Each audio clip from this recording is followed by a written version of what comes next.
예수님의 12명의 제자. 우리는 이 12명의 제자들을 생각하면 예수님만큼이나 거룩하고 믿음이 뛰어날 것 같죠. 그러나 예수님과 함께 다니는 이 12명의 모습을 보면 우리와 별로 다를 것이 없어 보입니다. 많은 권능을 보고 경험했음에도 5,000명을 먹이라는 말씀 앞에서 걱정했고요. 오늘처럼 예수님이 누구인지 제대로 알아보지 못하고 변화산에서 하얗게 빛나는 예수님을 보며 무슨 말을 하는지도 모른 채 이야기를 합니다. 어찌 보면 예수님이 좋고 대단해 보여서 따라다니는 팬인가? 진짜 제자인가? 하는 생각까지도 듭니다. 한 번은 예수께서 혼자 기도하고 계셨습니다. 제자들도 함께 있었는데 예수께서 물으셨습니다. 사람들이 나를 누구라고 하느냐?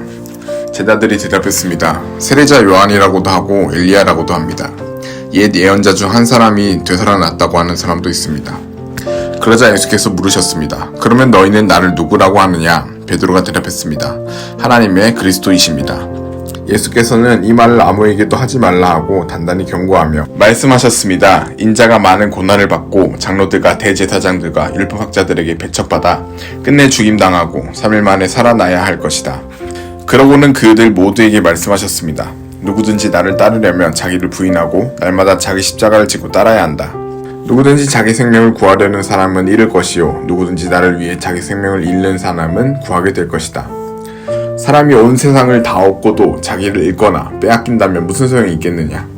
누구든지 나와 내 말을 부끄러워하면 인자도 자기 영광과 아버지와 거룩한 천사들의 영광 가운데 올 때 그를 부끄러워할 것이다. 내가 진실로 너에게 말한다. 여기 서 있는 사람들 가운데 죽기 전에 하나님 나라를 볼 사람이 있을 것이다. 이런 말씀을 하신 뒤 8일쯤 지나 예수께서는 베드로와 요한과 야고보를 데리고 기도하러 산에 올라가셨습니다. 예수께서는 기도하는 동안 얼굴 모습이 변하셨고 옷이 하얗게 빛났습니다.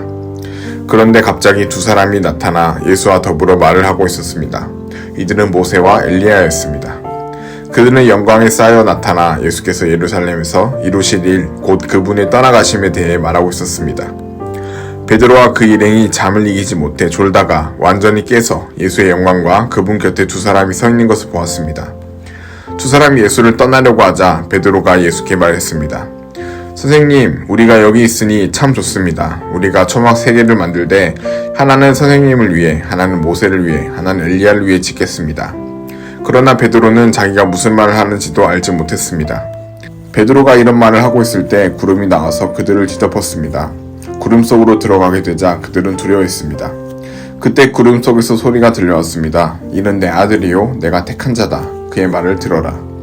그 소리가 사라지고 그들을 보니 예수만 홀로 계셨습니다.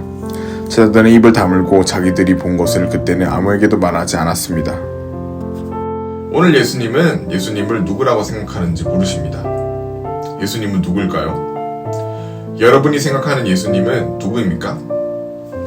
여러분은 각자 훌륭한 믿음의 고백들을 했을 거라 생각합니다.